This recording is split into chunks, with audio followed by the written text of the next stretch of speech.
Nós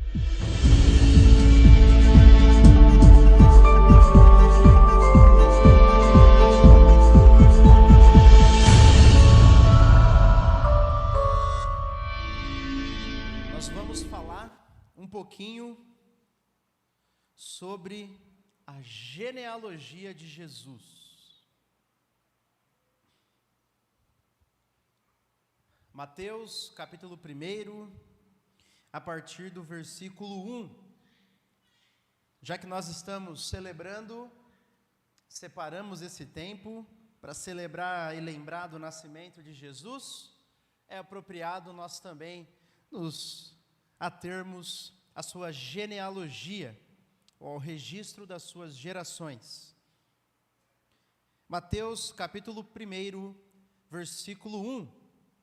Diz assim: registro da genealogia de Jesus Cristo, filho de Davi, filho de Abraão. Abraão gerou Isaque, Isaque gerou Jacó, Jacó gerou Judá e seus irmãos. Judá gerou Pérez e Zerá, cuja mãe foi Tamar. Pérez gerou Esrom, e Esrom gerou Arão. Arão gerou Aminadab. Aminadab gerou Naasson, e Naasson gerou Salmão. Salmão gerou Boaz, cuja mãe foi Raabe.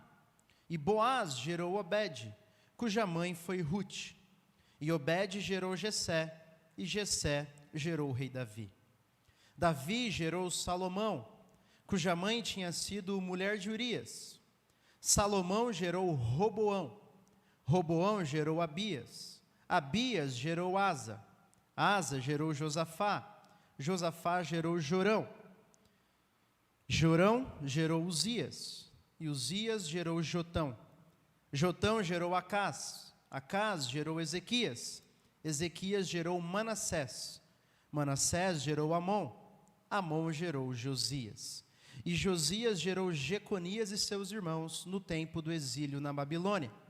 Depois do exílio da Babilônia, Jeconias gerou Salatiel, Salatiel gerou Zorobabel, e Zorobabel gerou Abiúde, Abiúde gerou Eliaquim, Eliaquim gerou Azor, Azor gerou Sadoc, Sadoc gerou Aquim, Aquim gerou Eliúde, e Eliúde gerou Eleazar, Eleazar gerou Matã, Matã gerou Jacó, e Jacó gerou José, marido de Maria, da qual nasceu Jesus, que é chamado Cristo.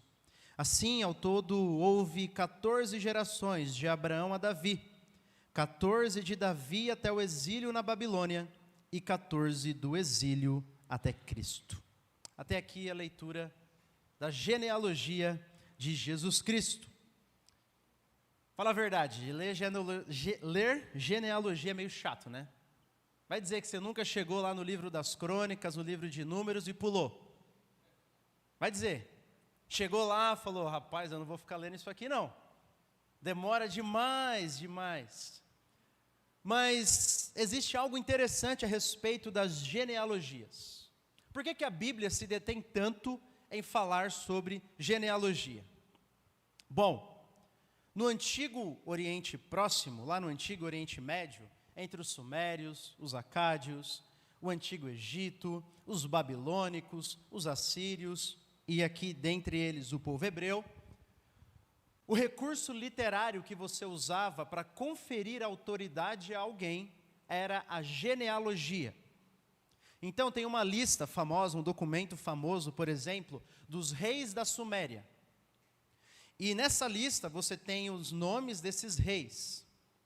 E a ideia é que quando você olhasse para o rei atual, e você visse que ele era um homem vitorioso, um homem cheio de terras, um homem grandioso, a ideia era mostrar que não começou com ele, mas que por gerações, por anos, por séculos, os deuses, como eles acreditavam, estavam abençoando aquela dinastia. Então você colocava na genealogia daqueles reis apenas reis grandiosos. E o ponto não é colocar, por exemplo, de maneira direta, o pai, o filho, o neto, o bisneto e assim por diante. Não é essa a ideia. Assim como nós fazemos hoje, né? Os nossos antepassados lá. Você quer ver os seus antepassados? Você vai para o seu pai, você vai para o seu avô, a sua genealogia, né? Sua árvore genealógica. Você vai para o seu bisavô, seu trisavô, tataravô e assim por diante. Quando se fazia lista de uma autoridade, uma genealogia, não necessariamente você colocava certinho o pai, o avô, o bisavô, o trisavô e assim por diante. Você tirava as pessoas que conferiam fraqueza e deixava apenas aquelas que conferiam autoridade, que conferiam, assim, uma honra maior, uma autoridade maior para aquela lista. É por isso, por exemplo, que o livro de Gênesis tem várias genealogias. E é por isso que a gente não pode calcular, assim, passagens de anos baseado em genealogia. Por exemplo, os cristãos, por muito tempo, calculavam a idade do mundo baseado nas genealogias de Gênesis, e chegavam lá uns 4.000 anos. Hoje, ninguém mais faz isso, porque a gente sabe que as genealogias do Antigo Oriente não eram pai, avô, bisavô e assim por diante.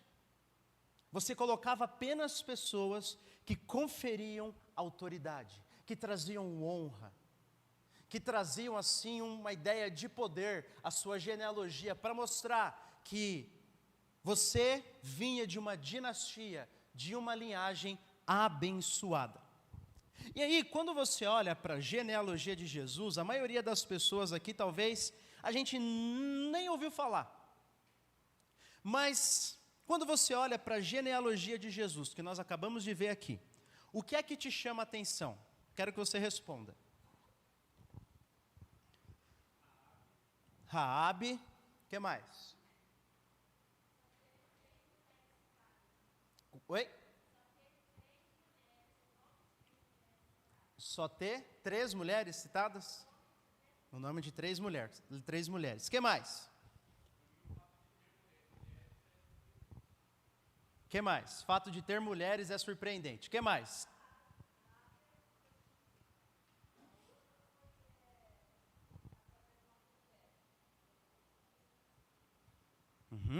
A vida moral dessas mulheres. Oi?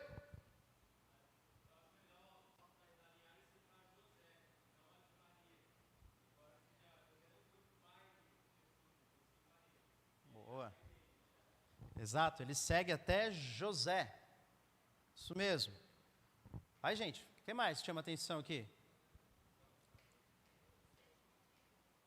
Ser dividido. Legal que Mateus, ele tenta fazer numa ordem simétrica, né? 14 gerações, depois 14 e depois 14. E ele faz isso por um motivo específico, que nós já vamos ver. Mas veja, você já viu a genealogia de Jesus lá em Lucas? Você lembra da genealogia de Jesus em Lucas? Olha aí, vai lá para Lucas. Capítulo 3. Não vou ler tudo, tá? Fica tranquilo. Olha, Lucas, ele começa de trás para frente, ao contrário, né? De Mateus, mas olha como ele termina no versículo 38. Lucas 3, 38.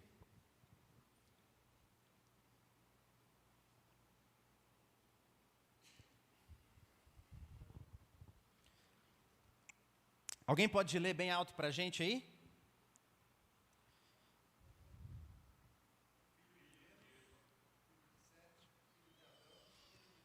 Beleza. Qual a diferença que você já viu das duas genealogias? Foco em Adão. E Mateus? Em Abraão. Exato. Adão, Abraão.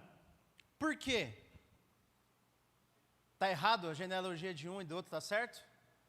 Lembra, genealogia que os antigos faziam não é como as nossas árvores genealógicas. Eles têm propósitos específicos que eles querem comunicar. Lucas quando ele relata a linhagem de Jesus até Adão, a sua ênfase é bem específica em demonstrar que Jesus veio para todos os povos. Esse é o propósito de Lucas. Jesus veio para todos os povos, por isso ele coloca a linhagem de Jesus até Adão. Já o foco de Mateus, você pode voltar para Mateus? Ele tem um foco baseado em 2 nomes, lá no versículo 1. Perceba que ele já resume a sua genealogia no versículo 1, porque ele diz que Jesus era filho de quem? De Davi e de Abraão.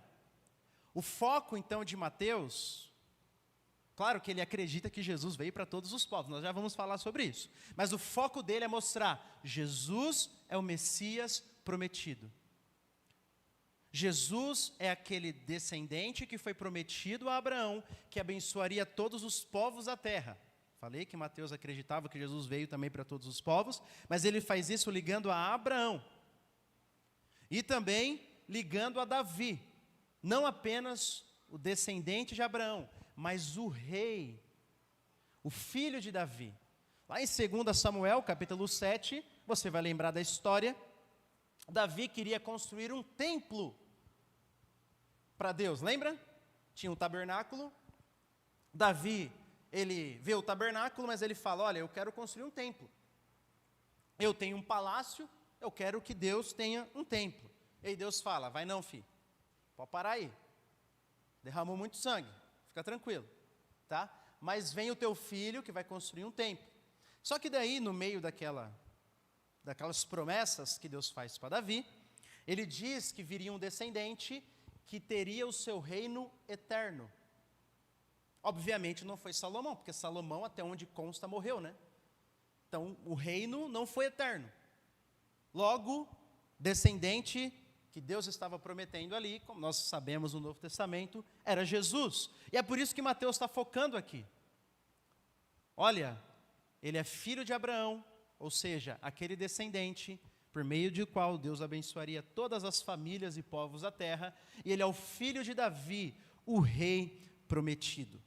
Então esse é o foco de Mateus, tá bom? Só que aí, vamos lá, vamos com calma.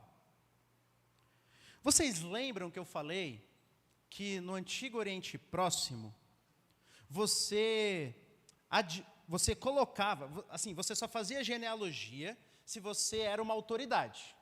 Então, meros mortais, plebeus, como nós, não teria genealogia, né? Só para você conferir autoridade ou a sua legitimidade a algum cargo, você tinha lá a sua genealogia.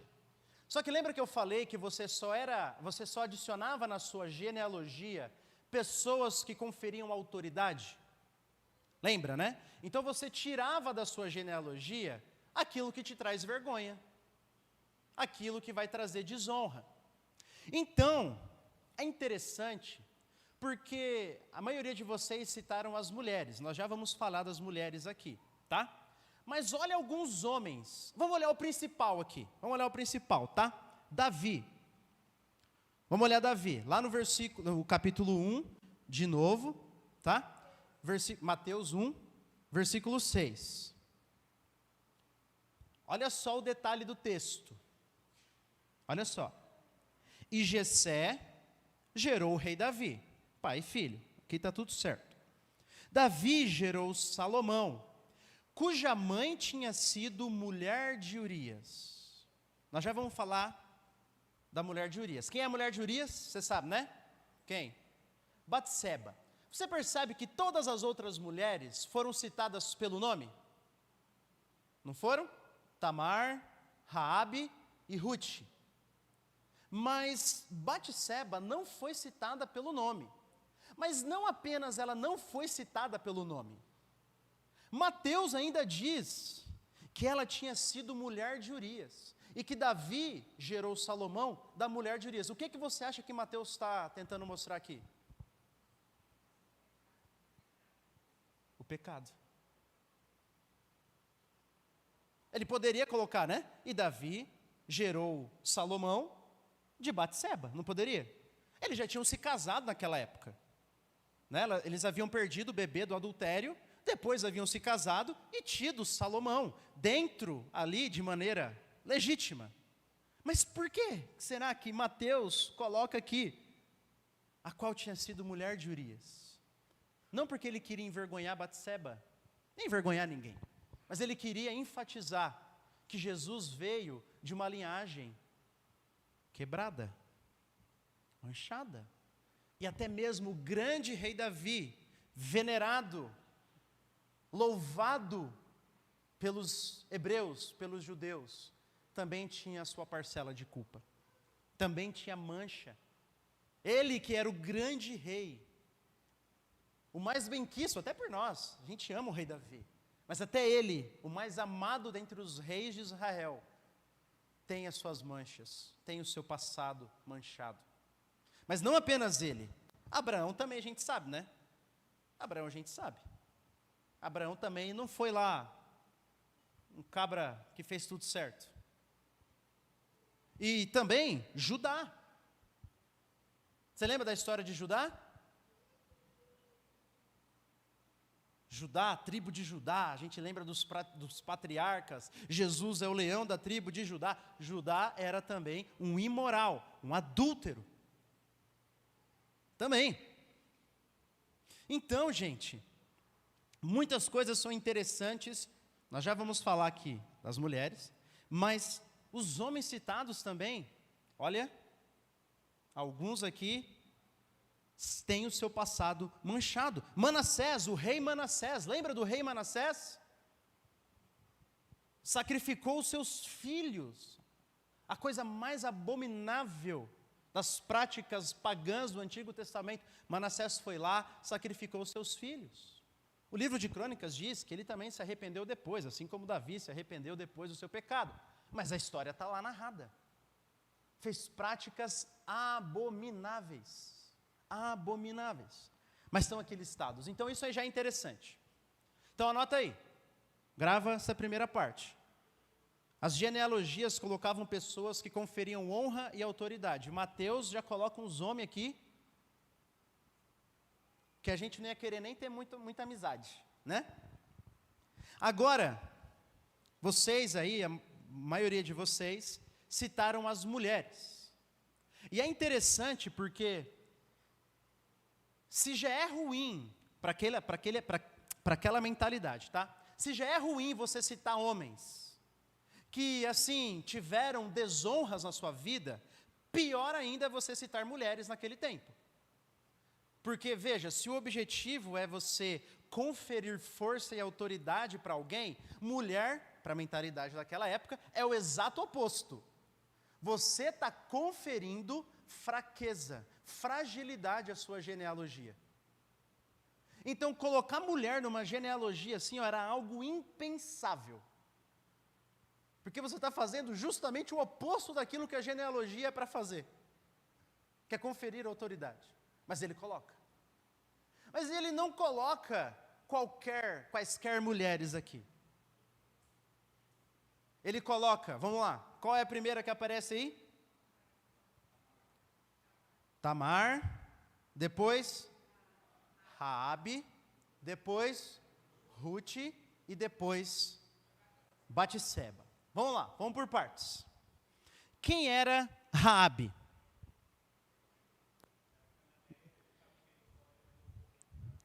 Raabe não era, assim, nenhuma hebreia. Raabe era uma cananeia, que fazia parte dos povos que os hebreus deveriam expulsar da terra. Mas Raabe está lá na lista de hebreus, os heróis da fé. Ótimo. Mas a gente não lembra de Raabe lá na lista de hebreus, os heróis da fé, você lembra? Quando vem Raabe na tua cabeça, o que vem? Prostituta. E assim, na época que Mateus escreveu o livro de Mateus, não tinha hebreus ainda. Não tinha hebreus para ter os heróis da fé, né? Então, na cabeça do povo, também vinha prostituta. Então, ela era assim, vamos dizer, ela trazia uma dupla desonra para a genealogia de Jesus. Porque ela não era nem hebreia, e ela também não tinha uma vida moral muito boa. Oi? Desligou o microfone? Tá bem baixo aqui, o pessoal falou. Oi, oi. Aí. Alô, som.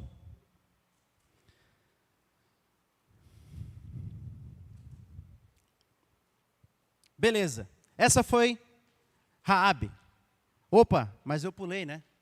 Pulei. Tamar, primeiro. Tamar. Quem era Tamar? Nora de Judá. E qual é a história de Tamar? Exatamente. Está lá em Gênesis 38. Gênesis capítulo 38. Pode abrir comigo aí. Provavelmente ela era uma cananeia também, tá, gente? Mas olha aí. Gênesis capítulo 38.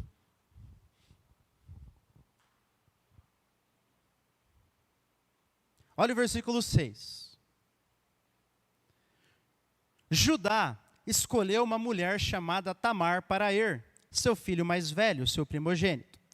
Mas o Senhor reprovou a conduta perversa de Er, filho mais velho de Judá, e por isso o matou. Então Judá disse a Onã: case-se com a mulher do seu irmão, cumpra as suas obrigações de cunhado para com ela, e deu uma descendência a seu irmão. Para. Vocês lembram da lei do levirato? Alguns lembram, né? Então, ainda não era lei aqui, mas vira lei.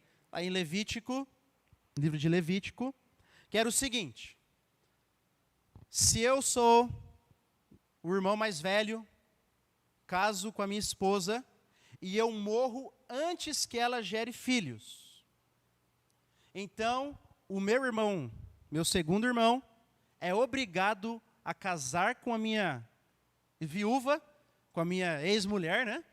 Para que ele gere filhos. E os filhos desse casamento não vai ser computado para o meu irmão, vai ser computado para mim.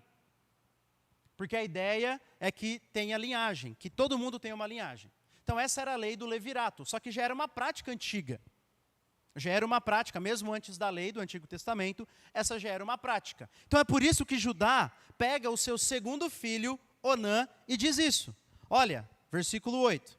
Case-se com a mulher do seu irmão, cumpra as suas obrigações de cunhado para com ela, e dê uma descendência ao seu irmão. Era uma prática daquele tempo. Uma mulher viúva, sem filhos, era muito mal vista naquela sociedade. Então essa era uma prática que ajudava a protegê-la. Mas Onã, versículo 9, sabia que a descendência não seria sua, seria do seu irmão já falecido. Assim, toda vez que tinha relações com a mulher do seu irmão, derramava o sêmen no chão, para evitar que seu irmão tivesse descendência. Então aqui, veja, a história não está do jeito que a gente gosta de ler, está numa linguagem daquele tempo, mas a ideia é que ele era um pervertido. Ele apenas estava usando a sua cunhada para os seus próprios prazeres. Ele não tinha intenção nenhuma de obedecer. Ele não tinha intenção nenhuma de ajudar a sua cunhada, honrando ela, dando um filho para ela, dando uma descendência para ela. Ele estava preocupado com ele mesmo.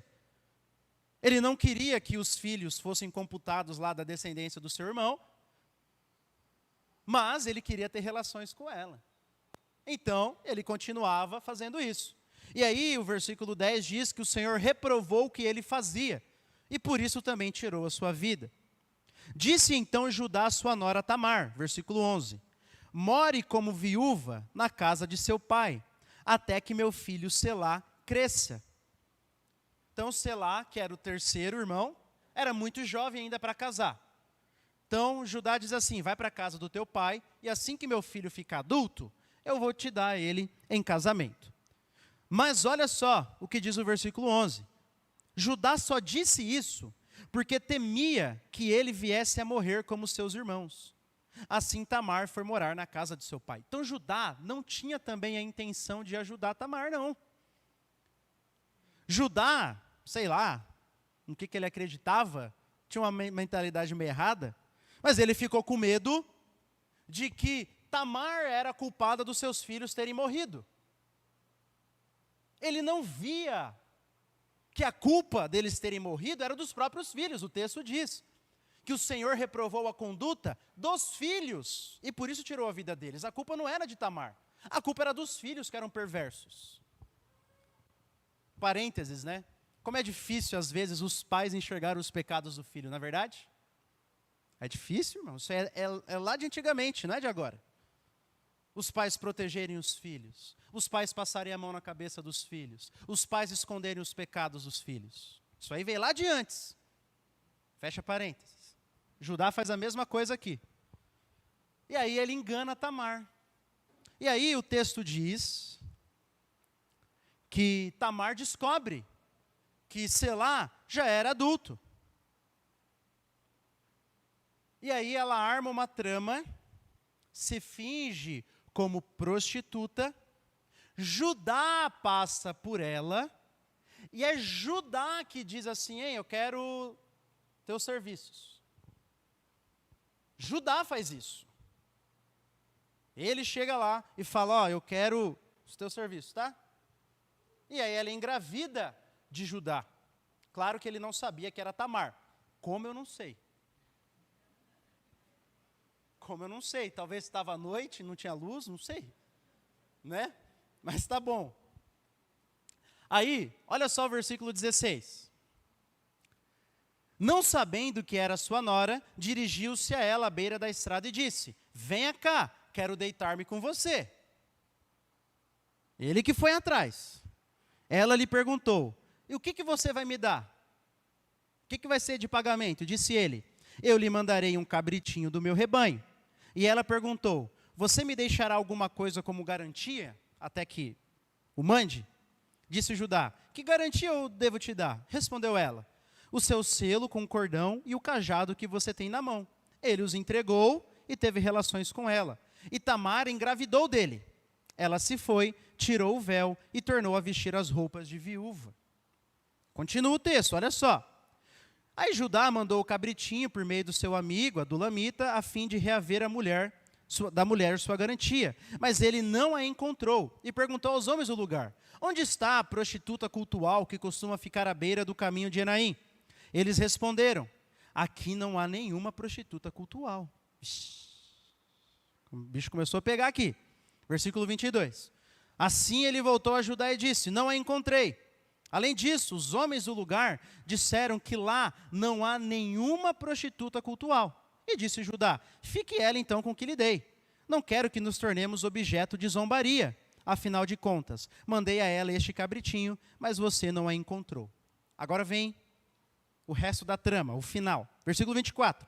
Cerca de 3 meses mais tarde, disseram a Judá, sua nora Tamar se prostituiu, e na sua prostituição ficou grávida. Disse Judá, tragam-na para fora e queimem-na viva. Ah, Judá. Hipocritinha, né? Ah, bonito. Agora você quer que se cumpra a lei, né? Quer que se cumpra os costumes, né? Ainda não tinha lei, né? Quer que se cumpra os costumes, agora você quer, mas na hora de dar seu filho, você não quer não, né? Na hora de ser honrado e não se deitar com uma prostituta, você também esquece. Mas daí agora sua nora engravidou, e aí você quer que ela seja queimada viva. Então não apenas Judá era um imoral, ele era um hipócrita e um sanguinário, vamos dizer, querer ver uma pessoa queimada viva, grávida. Pior, não é? Vai dizer para mim, é ou não é? Aí continua o texto. Quando ela estava sendo levada para fora, versículo 25, mandou o seguinte recado a seu sogro, estou grávida do homem que é dono dessas coisas. E acrescentou, veja, se o Senhor reconhece a quem pertence este selo, este cordão e este cajado. Judá os reconheceu e disse, ela é mais justa do que eu, pois eu devia tê-la entregue ao meu filho Selá, e não voltou a ter relações com ela. Aí ela engravida dos gêmeos que estão lá na genealogia de Jesus. Mas esse é Judá. Esse é Judá que está na genealogia de Jesus, tá bom? Então, só para os irmãos verem que também não era lá muita flor que se cheire, tá? E Tamar, que de certa maneira é uma vítima dessa história, mas também teve o seu erro de se fingir de prostituta. E provavelmente também era uma cananeia, tá? Então, é meio estranho, pode voltar para Mateus, meio estranho Mateus colocar todo esse povo na linhagem de Jesus, porque ele poderia colocar outros. Ele poderia colocar outros, mas ele escolhe especificamente essas. E aí nós vimos as mulheres.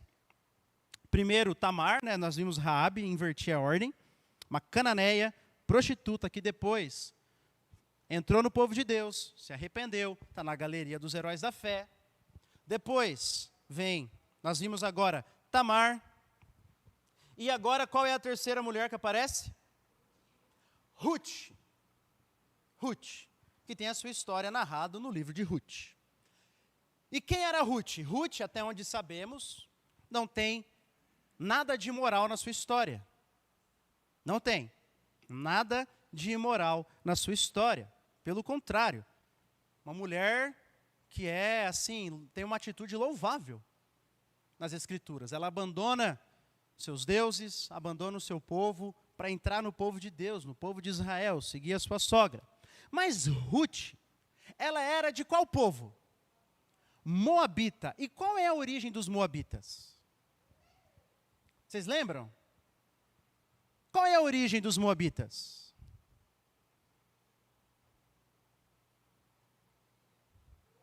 Querem ver? Vamos ver? Gênesis 19, desculpa.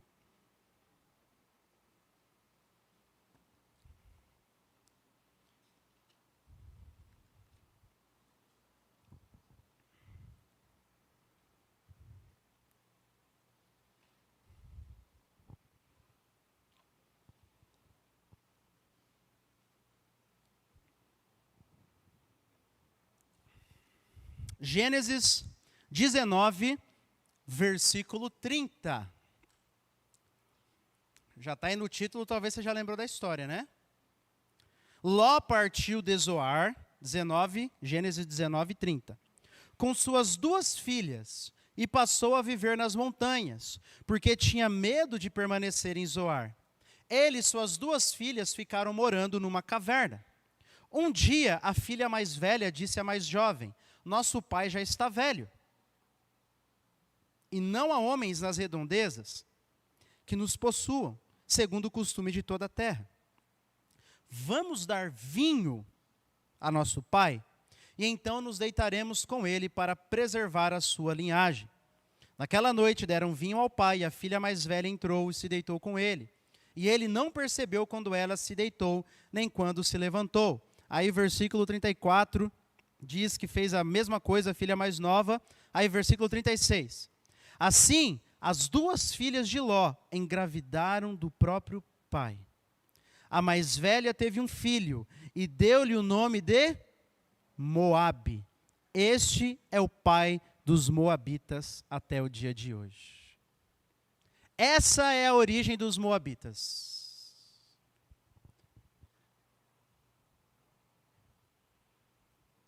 E numa época em que era muito importante o povo do qual você descendia, os moabitas assim não eram muito bem vistos. Porque eles haviam surgido de um incesto, de um relacionamento extremamente desprezível. E não apenas isso. Lá em Deuteronômio, capítulo 23, depois você pode ler, os moabitas, eles não poderiam participar dos cultos no tabernáculo e no templo.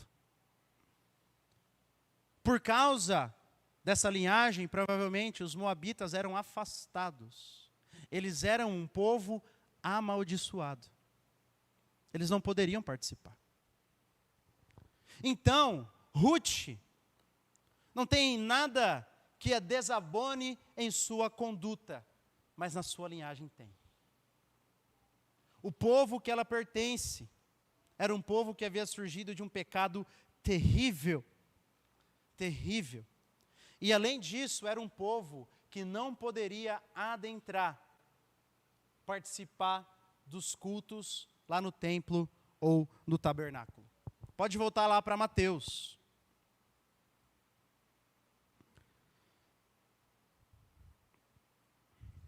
Mateus capítulo 1.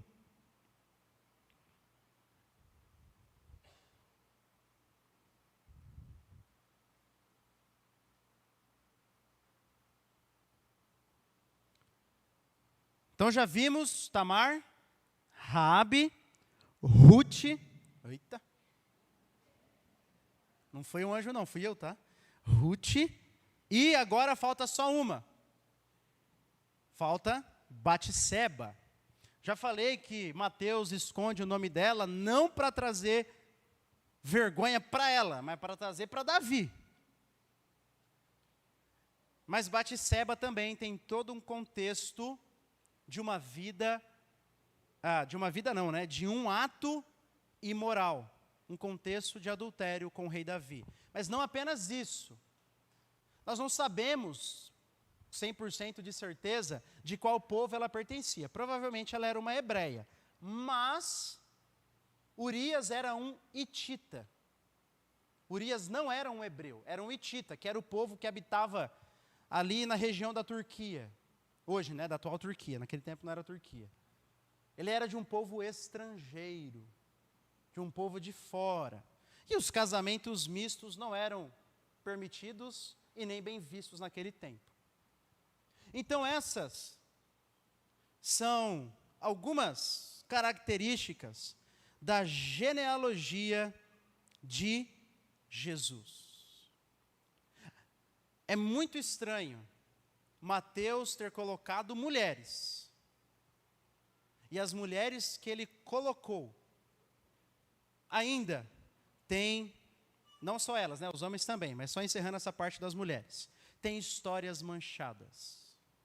Histórias manchadas. Sofreram violência, a maioria delas, cometeram pecados, a maioria delas, não todas, como eu falei de Ruth, ou vinham de uma linhagem, a maioria delas, que não eram bem vistas na nação de Israel. Tá? Oi. Isso. Isso. E aí tem Maria, que é a mãe de Jesus, como nós vimos no domingo passado, que ela era estigmatizada por ter um filho, por ter engravidado antes do casamento. Tem uma passagem nos evangelhos que dizem assim: ei, esse aí não é Jesus, filho de Maria? Vocês lembram dessa passagem? Dizem os estudiosos que esse era um insulto para Jesus. Não era assim, como é que é o nome da sua mãe, Marcelo? Maria? Ô Marcelo, filho da Maria. Não era assim, não. Esse aí não é Jesus, filho daquela que engravidou antes do casamento? Esse aí não é Jesus, filho daquela imoralzinha ali? Daquele tongo José que recebeu ela por esposa ainda? Então, muito interessante tudo isso que Mateus coloca. Então vamos lá, vamos resumir até aqui o que a gente viu. Mateus, genealogias, qual era o propósito? Genealogias tinham o propósito de conferir autoridade e legitimidade para uma autoridade. Eita, rimou.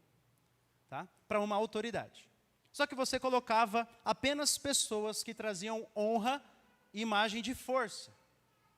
Mateus faz meio que ao contrário. Ele coloca assim a linhagem, porque ele quer mostrar que Jesus era o Messias prometido a Abraão e o rei prometido a Davi. Mas ele coloca homens e mulheres que têm manchas no seu passado. Homens, os principais, Abraão, Judá, que era o líder da tribo, e Davi, e Salomão também, Eu nem citei Salomão, mas a gente poderia gastar horas falando de Salomão. Os principais da linhagem com suas vidas manchadas por pecados. E além disso, Mateus, de maneira inimaginável, cita mulheres.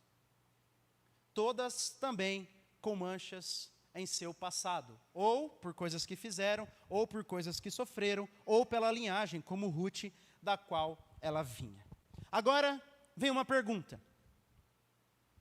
Por que é que Mateus faz isso?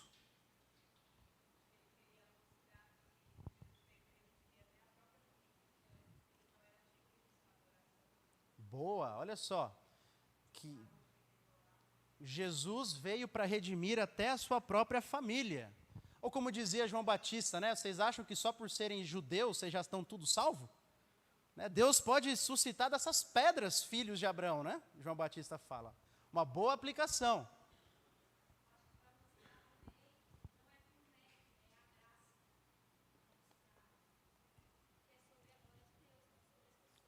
Também para mostrar que para você fazer parte da família de Jesus, é só pela graça. Né? Se fosse por méritos, a gente está aqui falando deles, mas na minha cabeça eu estou lembrando de mim também. Você não está lembrando de você? A gente também tem os nossos pecados. Como dizia um filme, né? O nosso passado nos condena. Não é? A gente tem uma história de vida longe de Jesus, ou até mesmo pecados que a gente cai ainda depois da nossa caminhada com Jesus. Mas nós entramos na família de Jesus apenas pela graça. O que mais?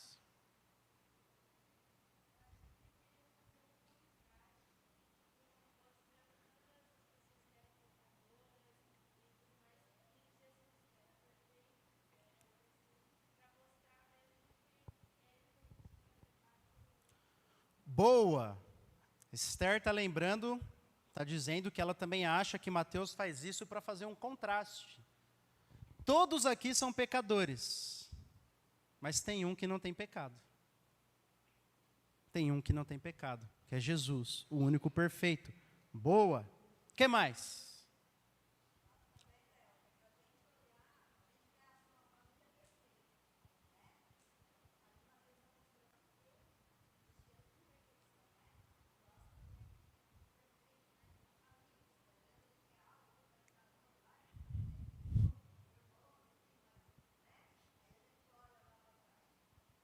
Isso aí.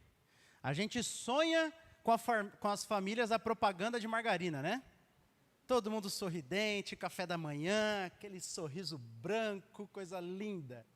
Mas é só na TV, né?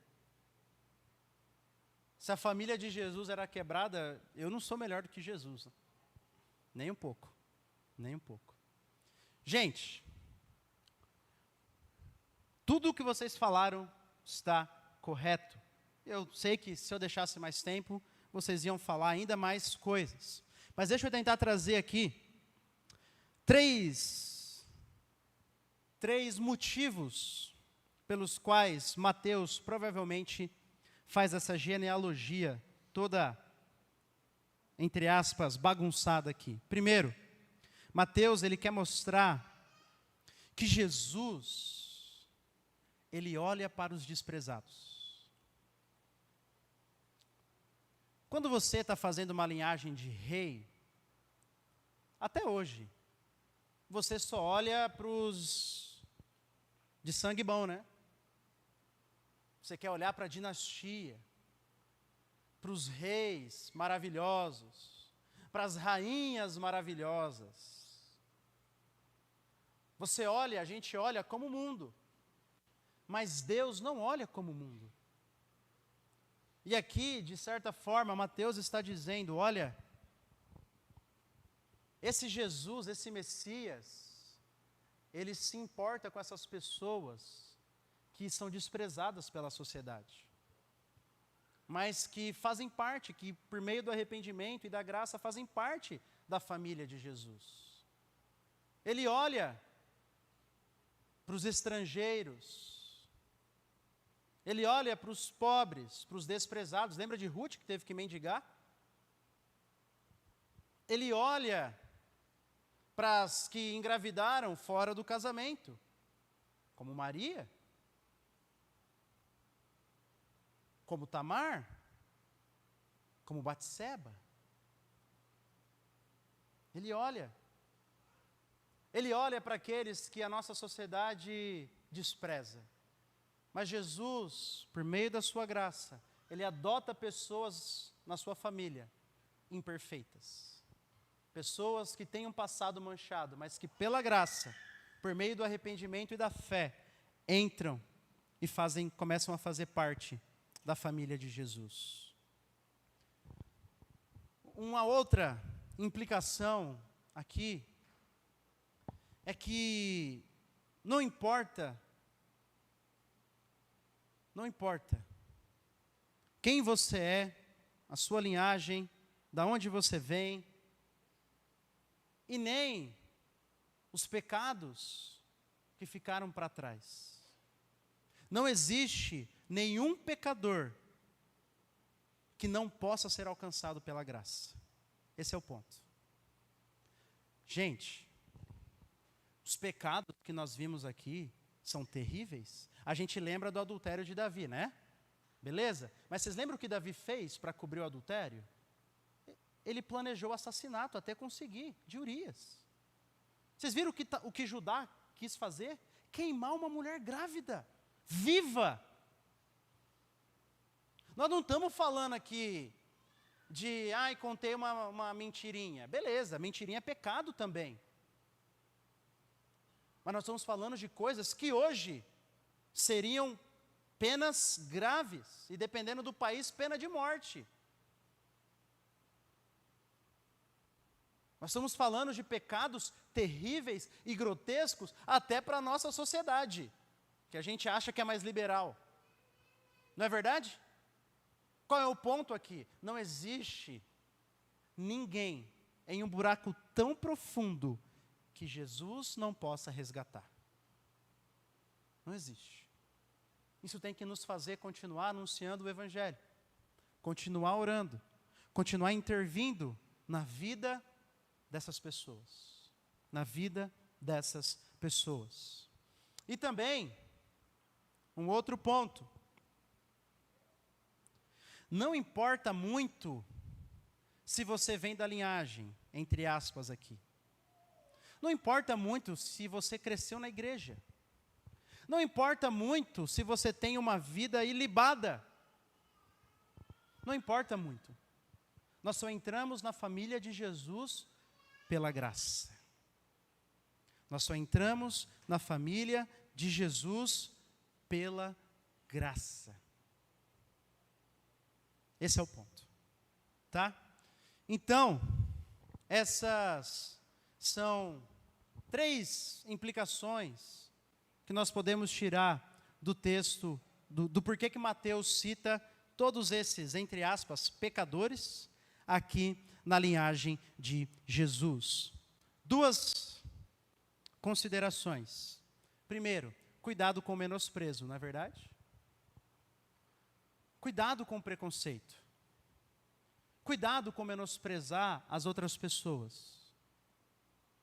Como disse Jesus para os fariseus, os publicanos e as prostitutas estão entrando no reino antes de vocês. Pensa, ouvi isso de Jesus? Você é um fariseu que vive desde criancinha para obedecer toda a lei e menospreza as prostitutas e os publicanos. Jesus fala, eles vão entrar antes, porque eles estão se arrependendo. Já vocês, que se acham justos e ficam menosprezando os outros, vocês estão longe do reino. Então a gente tem que cuidar com o preconceito. Por isso que o pecado do preconceito é tão terrível entre o povo de Deus.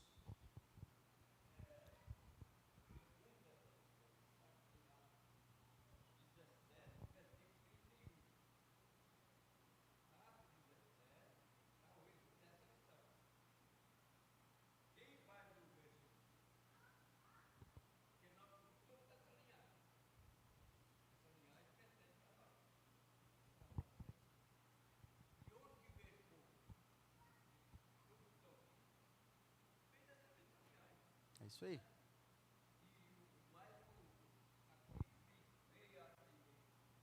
Jesus vai julgar.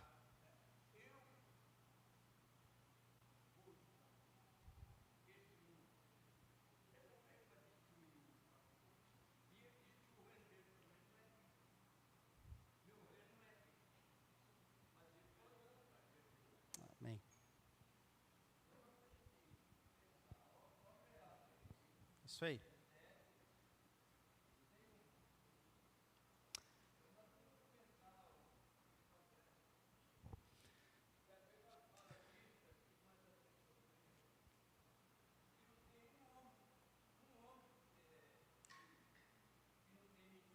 Isso aí.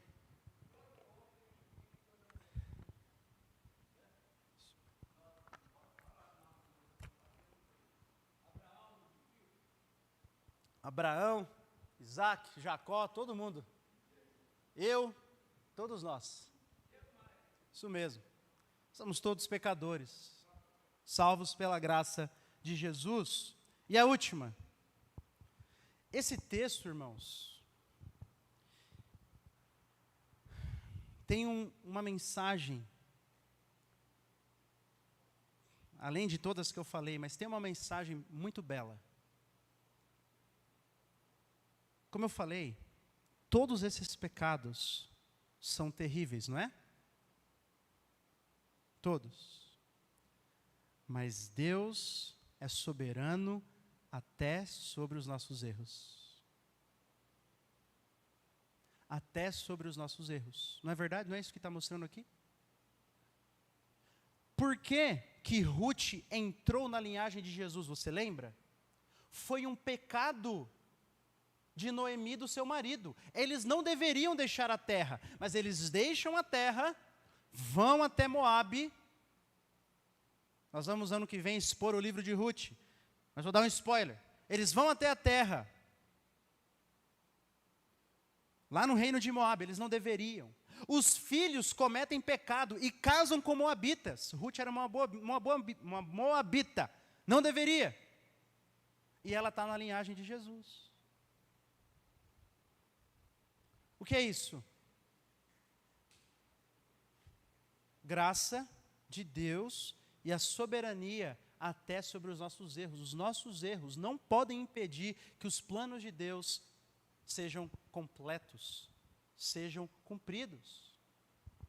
Lembra do que Jó disse? Bem sei que tudo podes, e nenhum dos teus planos podem ser frustrados, nem os nossos erros. Vocês lembram de Jacó e Esaú? Como que Jacó consegue o direito de primogenitura? Roubando, trapaceando.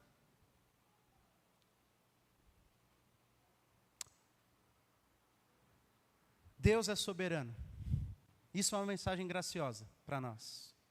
Até mesmo sobre as nossas falhas. Há esperança por meio do arrependimento e da fé em Jesus Cristo. Ele pode pegar a bagunça que está as nossas vidas e usar tudo isso para a glória dele. Amém? Essa é a mensagem do Natal. Jesus veio para esse mundo todo quebrado, todo manchado. Jesus veio para vidas como a minha e como a sua. Gente que cometeu diversos tipos de pecados durante a vida. Gente que tinha uma vida bagunçada. Mas ele veio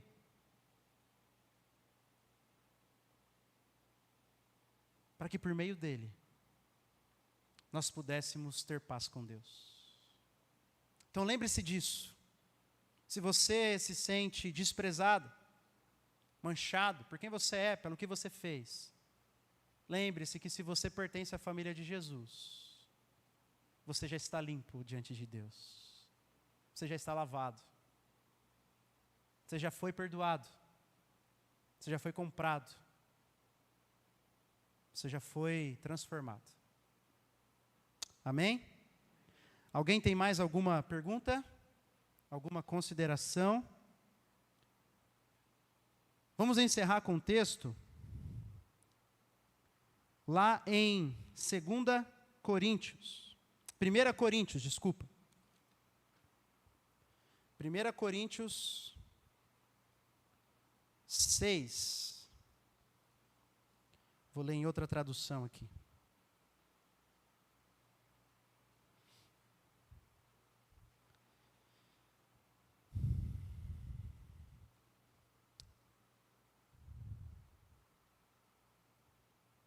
Primeira Coríntios, capítulo 6, versículo 9. Vocês não sabem que os injustos não herdarão o reino de Deus? Não se enganem.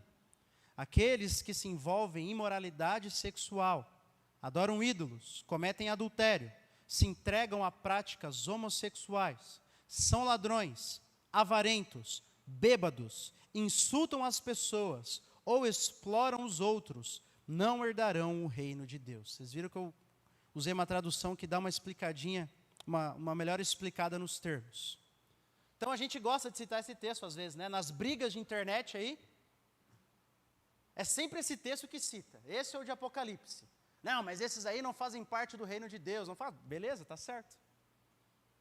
Mas a gente às vezes se esquece do versículo 11, olha ali.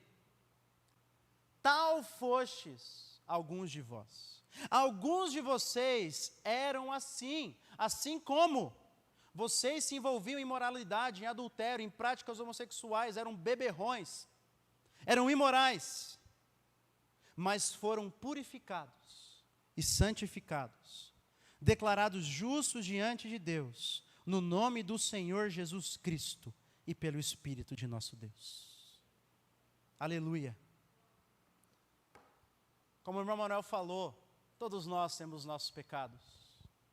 A nossa linhagem é tão manchada quanto a de Jesus, a linhagem de Jesus e a minha vida é tão manchada quanto a vida de Abraão, de Judá, de Tamar e de quem quer que seja.